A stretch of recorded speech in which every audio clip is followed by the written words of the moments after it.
이제 다음 주일은 성탄주일 예배로 우리가 드리게 됩니다. 성탄절은 예수님께서 이 땅에 탄생하신 날을 기념하기 위해서 정해진 날이죠. 자, 이번 성탄절에도 예수님께서 이 땅에 오신 날을 기념하면서 뜻깊고 의미 있는 시간 보내실 수 있기를 바랍니다.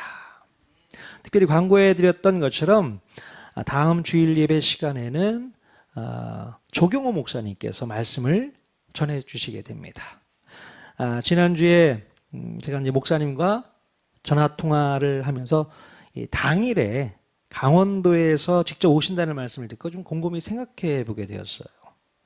주일 아침 일찍 출발해서 오셔도 한 3시간 반 이상은 걸리시거든요. 또 아침에 눈이라도 오면 제 시간에 도착하기가 쉽지 않겠다, 이런 생각이 또 들더라고요. 그래서 제가 다시 상의를 드려서 우리 교회 근처 숙소를 하나 잡아 드릴 테니 전날에 오셔서 쉬기도 하시고 그렇게 이제 다음날 편안하게 교회 오셔서 최상의 컨디션으로 말씀을 전해 주십시오, 이렇게 부탁을 드렸어요. 그랬더니 목사님도 흔쾌히 허락해 주셨습니다. 네, 자, 교회를 개척하고 또 우리 목사님 처음 모시는 것이기 때문에 좀 잘 대접해 드리고 싶었어요. 잘한 거 맞습니까?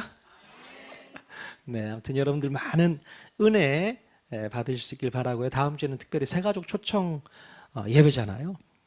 복음 선포 말씀 해달라고 제가 부탁드렸으니까 여러분 꼭 새가족들 많이 모시고 오셔서 귀한 복음의 말씀 들을 수 있도록 하시면 좋을 것 같습니다. 아멘. 자, 그런데 문제가 생겼습니다. 성탄절 전날에 이 교회 근처 호텔마다 빈 방이 없어가지고 예약하기가 너무 어려워요. 빈 방이 없습니다. 그래서 예수님처럼 마곡간이라도 드려야 될까 그런 생각이 들었어요. 그래서 한참을 이제 서핑을 하다가 인터넷 찾아보고 빈 방을 찾다가 결국에는 조금 떨어져 있긴 하지만 그래도 충분히 오실 수 있는 거리, 세종시에다가 호텔, 비즈니스 호텔을 예약할 수 있었습니다. 저는 이 성탄절에 그렇게 방 구하기가 어려울 거라고는 생각을 못했습니다. 아마도 예수님 때부터 성탄절 전날에는 방 구하기가 어렵구나, 이런 생각이 들 정도로요. 여러분, 아니 도대체 왜 이 성탄절 전날에 사람들은 자기 집에서 잠을 안 자고 밖에 나와서 잠을 자는 걸까요? 왜 그런 걸까요? 아기 예수님의 탄생을 축하하기 위해서 무슨 파티라도 벌일 작정인가 모르겠습니다. 도대체 무엇 때문에 크리스마스만 되면 사람들은 애나 어른이나 할 것 없이 마음이 들떠 있는 것일까요? 왜 그런 겁니까? 자, 그래서 저는요, 내년 석가탄신일에도 과연 이런 일이 벌어지나 확인해 볼 작정입니다. 방이 없어서 그런 일이 벌어질까 한번 궁금하게 생각되어지더라고요. 자, 아무튼 그래서인지는 몰라도 성탄절에 새가족을 초청해서 교회에 데리고 오는 것이 쉽지 않겠다는 생각을 미리 해보게 됩니다.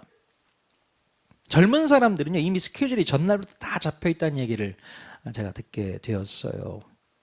도대체 모여서 뭘 하려고 하는 건지는 몰라도 성탄절에 우리 새가족들에게 전도하기가 쉽지 않은 날인 것은 분명한 것 같습니다.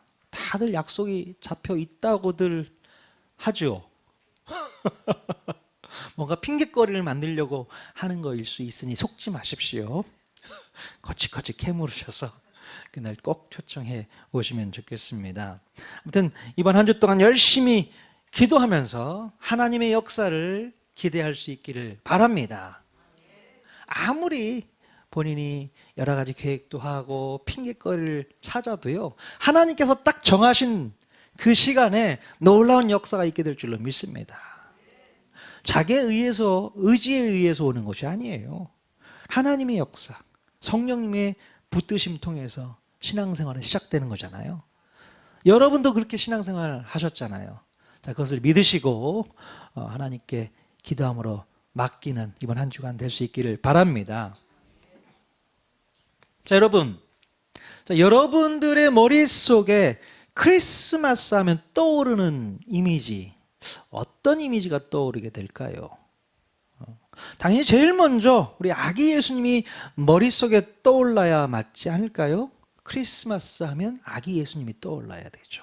자, 그런데 세상 사람들에게 물어보면요, 예수님의 얼굴 이미지가 떠오르기보다는 산타 할아버지가 먼저 생각이 나고요, 또 성탄 선물이 생각나고, 또 반짝이는 크리스마스 트리, 또 흥겨운 크리스마스 캐롤 멜로디가 생각난다고 합니다. 참 희한하죠?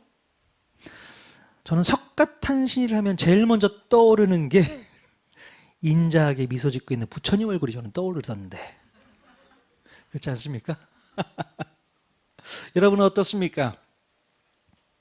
자, 도대체 왜 크리스마스에는 예수님 얼굴이 떠오르지 않는 것일까? 제가 생각해 볼 때는요, 아마도 사탄의 전략 때문이 아닌가, 이렇게 생각을 해보게 됩니다. 사탄은요, 누구도 쉽게 눈치채지 못하도록 조용하게 일을 꾸며왔습니다. 자, 그러면 사탄은 사람들의 마음 가운데 무슨 일을 꾸몄던 것일까? 바로 예수님 대신에 예수님을 잊어버리게 할 이상한 이미지, 이상한 환상들을 사람들의 마음에 새겨놓는 전략을 펼치고 있다는 것이죠. 그래서 사람들은 예수님이 태어나신 성탄절에 예수님이 생각나질 않는 겁니다. 예수님이 머릿속에 없어요. 자, 예수님의 이미지 대신에 다른 것으로 채워져 있기 때문에 사탄의 이 탁월한 전략은 어느 정도 성공했다 볼 수 있을 것 같습니다. 자, 그러니 참으로 속상한 일이 아닐 수 없습니다. 안타깝습니다. 너무 속상해요. 성탄절에 예수님을 잃어버렸어요. 말이 안 되는 거 아니겠습니까? 우리라도 찾아와야겠죠. 우리가 찾아와야 됩니다. 자, 여러분들은 혹시 어떻습니까? 여러분 마음 가운데는 어떤 이미지가 새겨져 있을까요? 성탄을 맞이할 때마다 여러분 마음 가운데 성탄을 맞는 그 이미지 뭐가 있습니까? 자, 오늘 저는 여러분들에게 성탄절을 맞아서 예수님의 그 똑바른 이미지를 알려드리려고 합니다. 그럼 예수님의 이미지 가운데 성경 전반에 흐르고 있는 이미지는 무엇일까요? 어떤 이미지가 예수님의 중요한 이미지로 부각되고 있을까? 제가 생각해 볼 때는요, 가장 중요한 이미지는 바로 대속의 이미지가 아닐까 싶습니다. 그래서 제가 작게 대속이라고 써드렸습니다. 자, 대속이라는 말은 무슨 뜻일까요? 아이들이 생각할 때는 좀 어려운 단어지 않을까 싶은데요. 대속이라는 말은 바로 남의 죄를 대신하여 받는 것. 그것이 바로 대속이잖아요. 남의 죄를 대신해서 내가 받는 것이 대속입니다. 바로 우리 예수님의 이미지 가운데 가장 크게 부각되어야 될 이미지가 바로 남의 죄를 대신 짊어지시고 고통받으신 대속의 이미지가 뚜렷하게 새겨져야 한다는 것입니다. 자, 오늘 읽은 성경 본문에 보면요, 바로 예수님의 이미지를 발견할 수 있게 됩니다. 물론 창세기 본문 말씀에 예수님이요 직접적으로 드러나지는 않지만 예수님을 느낄 수 있는 대속의 이미지가 잘 그려져 있음을 분명히 깨달을 수 있게 됩니다. 자, 그렇다면 어느 부분에 예수님의 대속 코드가 숨겨져 있을까? 지금부터 한번 살펴보도록 하겠습니다. 자, 창세기 44장은요 우리가 이미 다루었지만 애굽의 총리가 된 요셉이 22년 만에 만나게 된 형들을 상대로 그들의 진심을 시험하는 내용이 기록되어 있습니다. 자, 애굽 총리 요셉은 흉년으로 음식을 구하기 위해서 애굽에 내려온 형들과 정말 오랜만에 상봉을 했죠. 하지만 자신의 정체를 밝히지 않고 그들을 시험하게 됩니다. 자, 그래서 어떤 시험을 하게 되냐면 먼저 시므온을 정탐꾼으로 오인해서 가두게 되죠, 감옥에.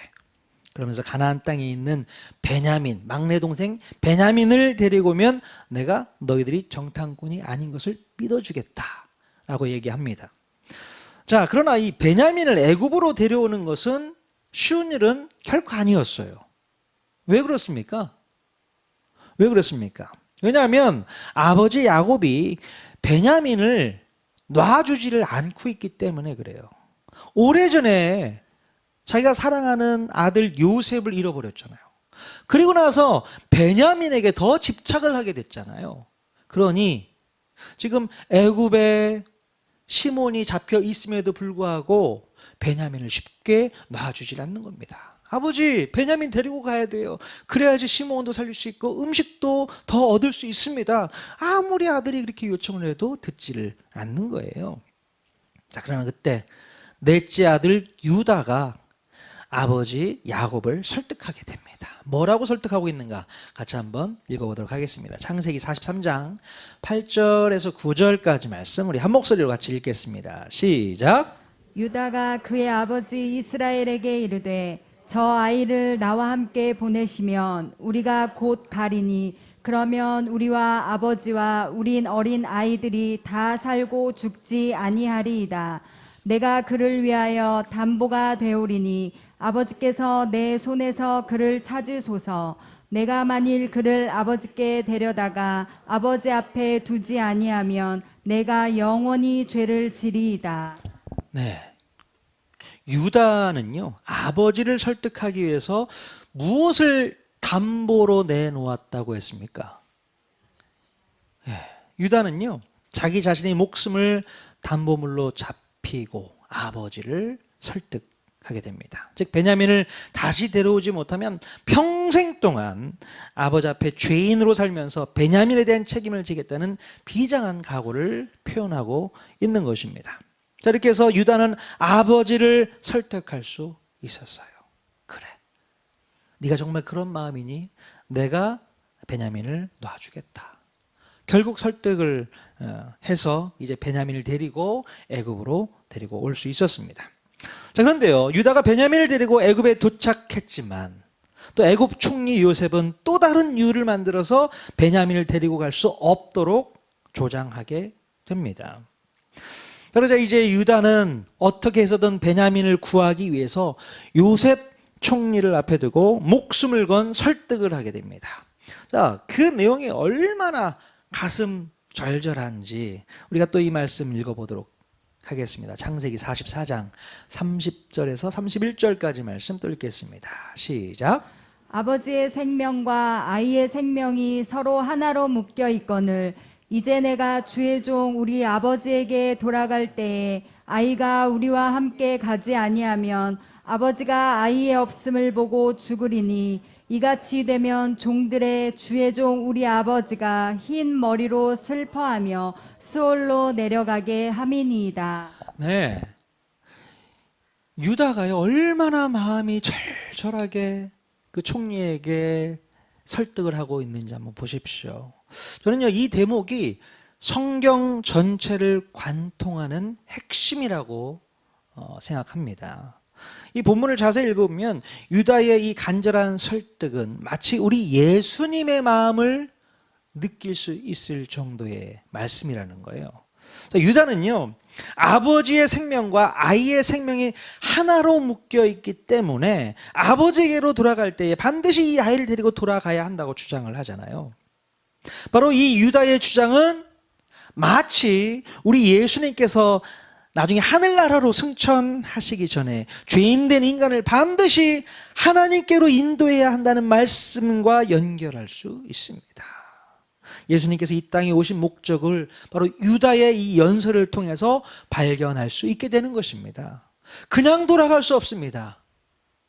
죄 가운데 있는 저 사람들을 바로 예수 그리스도의 십자가 보혈로 깨끗게 해서 주님과 연결시키는 귀한 사명을 가지고 이 땅에 오셨기에 예수님의 마음이 바로 이 유다의 연설과 똑같은 마음이다. 저는 이렇게 생각을 해요. 자, 계속해서 유다는 무슨 말로써 요셉을 설득하고 있습니까? 창세기 44장 33절 또 읽겠습니다. 시작. 이제 주의 종으로 그 아이를 대신하여 머물러 있어 내 주의 종이 되게 하시고 그 아이는 그의 형제들과 함께 올려 보내소서. 네, 유다는 최후 변론을 하게 되는 것이죠. 자기 자신이 베냐민을 대신해서 종노릇할 테니 제발 베냐민은 보내시고 자기는 당신의 종이 되겠습니다. 눈물 어린 호소를 하는 것을 볼 수 있습니다. 그럼 바로 여기에서 예수님의 대속 코드를 우리가 발견할 수 있게 됩니다. 내가 남겠습니다. 내가 당신의 종으로 남겠사오니 저 베냐민을 용서해 주시고 베냐민을 올려보내십시오. 여러분 느끼실 수 있겠습니까? 예수님의 대속 코드가 여기에 숨겨져 있었습니다. 대신 내가 지겠다는 거죠. 대신 하도록 하겠다는 얘기를 하고 있는 것입니다. 자, 유다가 베냐민의 죄를 대신 짊어지고서 자신이 종이 되겠다는 이 고백은 바로 무엇과 연결될 수 있는 고백일까? 바로 예수님께서 모든 인류의 원죄를 대신 짊어지고 형벌을 받기 위해 십자가에 오르신 모습과 똑같은 모습이라고 볼 수 있습니다. 유다는 아무런 죄도 없었지만 아버지의 그 마음을 알았기 때문에 자신의 몸을 담보물로 내주었고 결국은 베냐민을 대신해서 죄값까지 치르겠다고 고백했던 것이잖아요. 여러분 창세기 후반을 이끌었던 이 요셉의 긴 이야기는요, 어쩌면 이 유다의 대속행위를 드러내 보이기 위한 장치로서 사용된 것이 아닐까, 그런 생각을 해보게 됩니다. 자, 우리 하나님께서는 예수님의 십자가에서 보여주신 그 대속의 의미를 이렇게 성경 곳곳에 묻어두고 계셨다는 사실이에요. 네. 그러므로 우리는 성경을 읽으면서요, 예수님의 대속 포인트를 찾아낼 수 있어야 돼요. 여러분 성경 통독하시면서 그 예수님의 대속 포인트 부분을 찾아내 보셨습니까? 어떤 부분에 있던가요? 몇 가지 한번 제가 찾아보도록 하겠습니다. 여러분 성경을 읽을 때에 창세기 말씀을 우리가 이제 쭉 처음부터 읽게 되잖아요. 바로 하나님께 범죄하여 에덴 동산에서 쫓겨나는 아담과 하와에게 가죽 옷을 지어 입히신 장면에서도 대속 코드를 우린 찾아낼 수 있어야 됩니다. 자, 범죄한 인간은 자신의 수치를 가리기 위해서 무엇으로 옷을 해 입었습니까? 무화과 나뭇잎으로 자신의 수치를 가리려고 애썼습니다. 자, 그러나 여러분, 이 무화과 나뭇잎은 유통기한이 얼마나 될까요? 얼마 안 됐을 거예요. 시간이 지나면 말라버려서 쓸모가 없게 되겠죠. 그렇기 때문에 우리 하나님께서는 무화과 나뭇잎을 대신할 수 있는 획기적인 방법을 보여주셨습니다. 그것이 바로 뭐예요? 등장하는 가죽옷입니다. 가죽옷. 하나님께서 아담과 하와에게 지어 입혀주신 가죽옷은 단순히 오랫동안 사용할 수 있기 때문에 인간에게 주신 선물이 아닙니다. 단순히 기능성 옷을 입혀주신 게 아니에요. 이 가죽옷에는 바로 예수 그리스도가 나중에 행하시게 될 대속의 코드를 넣어주신 거라고 보면 되는 거예요. 처음에 이 가죽옷이 어떻게 만들어졌을까요? 그냥 하늘에서 뚝 하고 떨어졌을까요? 절대 그렇지 않습니다. 이 가죽옷은 반드시 짐승이 피를 흘려야만 얻을 수 있는 재료였겠죠.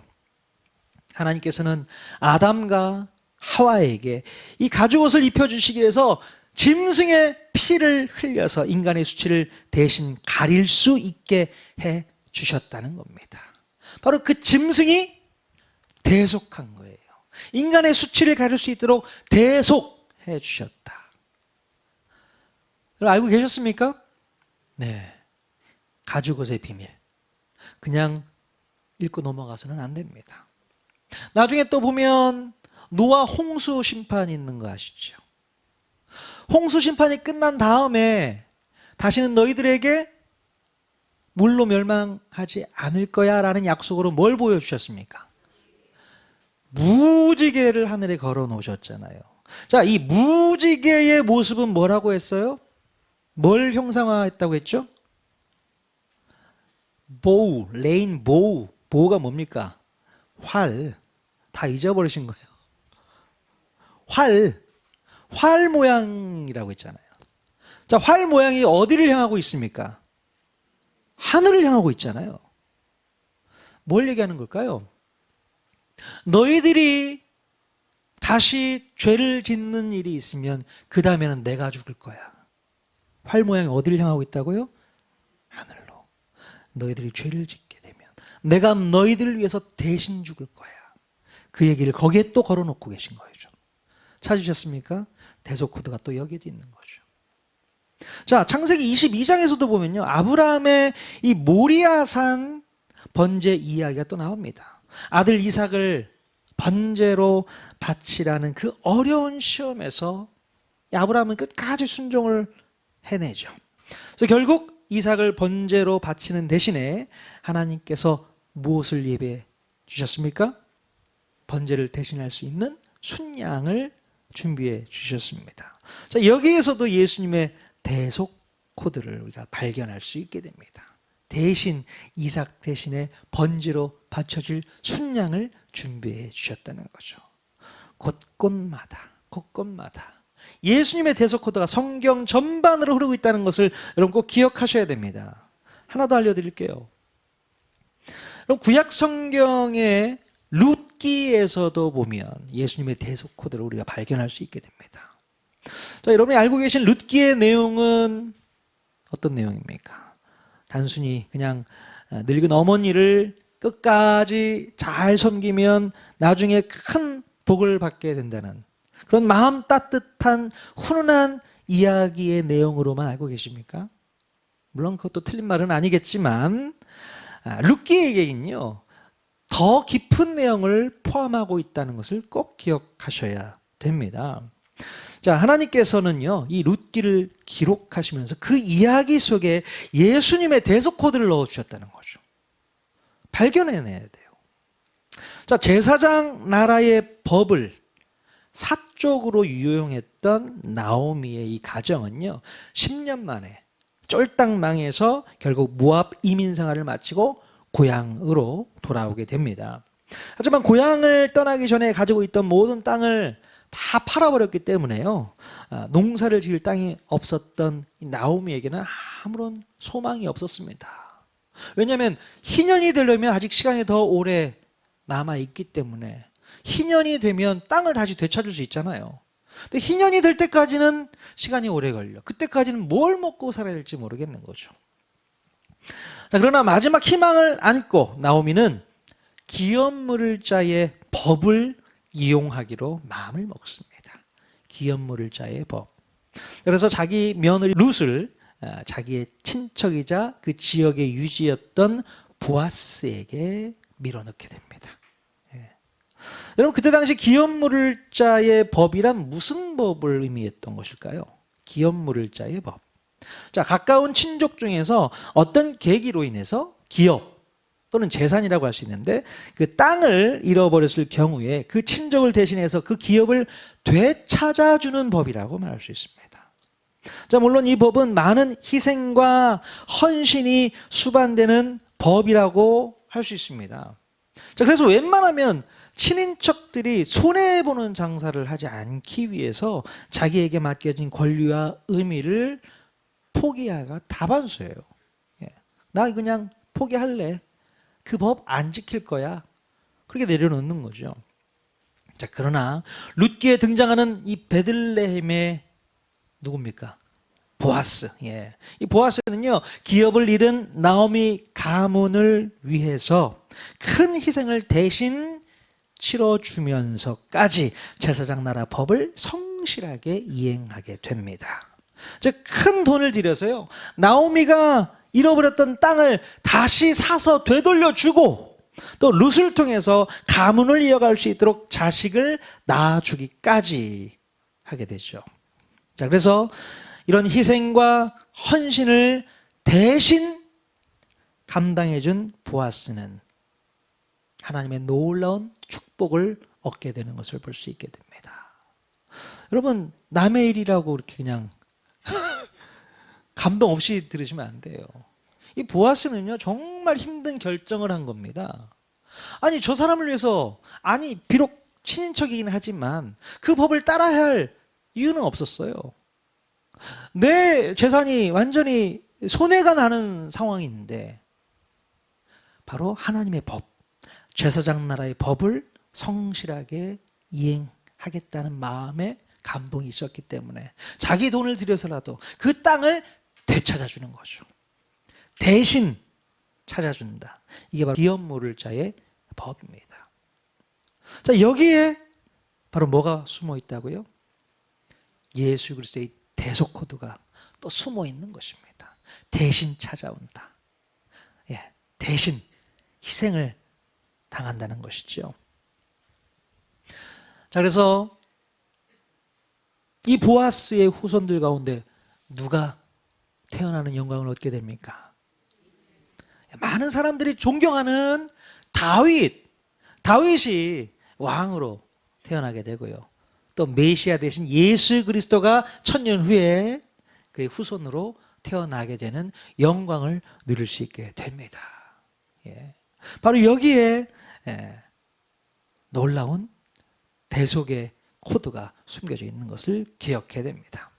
여러분 성경에는요 이 외에도 많은 부분에 있어서 예수 그리스도의 대속 코드가 곳곳에 많이 배어 있습니다. 성경을 읽으면서 이런 부분들을 유심히 잘 관찰해서 여러분이 찾아낸다면 우리가 성경을 읽는 것이 얼마나 재미있고 흥미진진한지를 이해할 수 있게 됩니다. 야, 여기에도 예수님이 숨어 있네. 와, 여기에도 예수님의 대속 코드가 담겨 있네. 찾아내십시오. 더 많습니다. 읽으면 읽을수록 성경 안에는 예수님의 이야기가 풍성하게 담겨 있다는 것을 꼭 기억할 수 있기를 바랍니다. 네. 성경은요 처음부터 끝까지 예수님의 이미지 곳곳에 묻어두고 있습니다. 자, 그 중에서 가장 중요한 이미지는 바로 희생을 통한 대속 이미지라는 사실 기억하십시오. 자, 오늘 우리는요 성탄절에 반드시 기억해야 될 예수님의 이미지에 대해서 생각을 해보고 있잖아요. 더 이상 우리들은 성탄절에 기억해야 될 이미지를 다른 것으로 바꿔서는 안 됩니다. 산타클로스가 생각나서는 안 되고 아름다운 크리스마스 트리, 흥겨운 크리스마스 캐롤 멜로디, 아니요. 그게 기억나서는 안 되고요. 뭐가 기억나야 된다고요? 크리스마스 하면 뭐가 기억나야 돼요? 예수님이 생각나야 되죠. 예수님 하면 또 뭐가 기억나야 된다고요? 예수님의 대속 이미지. 희생해서 우리의 죄를 대신 짊어지시고 십자가에 오르신 그 예수님이 기억나야 되는 겁니다. 그게 크리스마스의 중요한 목적 아니겠습니까? 그 의미를 여러분들이 마음 가운데 분명히 새겨 넣을 수 있기를 바랍니다. 자, 우리가 이것을 분명히 깨닫고 있을 때에 우리 모두는 진정하고 또 복된 성탄을 맞이할 수 있게 될 줄로 믿습니다. 세상 사람들은 아무리 성탄절을 다른 것으로 바꿔놓고 대체해 놓아도 우리가 다시 되찾아와야 되는 거죠. 성탄절은 그런 날이 아니야. 성탄절은 예수님께서 네 죄를 위해서 십자가에 달리시기 위해서 오신 날이니 너희가 와서 하나님 앞에 예배해야 되지 않겠니? 강력하게 선포하십시오. 그냥 흥겨워서 하루 밤을 새워가면서 놀고 먹고 하면서 그거 아니다. 주님 앞에 나와서 예배하는 날이니 꼭 그때 같이 교회 오자. 그렇게 권면하십시오. 아멘. 여러분마저도 먹고 마시고 그러면서 하룻밤 보내시면 안 됩니다. 미리 준비하시고 기도하시면서 그날을 고대했으면 좋겠습니다. 또 당일날 오시면 또 목사님을 통해서 귀한 복음 메시지가 또 선포될 테니 오셔서 많은 성도들에게 또 우리 친구분들, 지인분들에게 알리시고 초대하시면 되겠습니다. 이번 한 주간이 그런 예수 그리스도의 이미지로만 여러분 마음 가운데 풍성하게 적셔지는 귀한 한 주가 될 수 있기를 주님의 이름으로 간절히 축원드립니다. 아멘.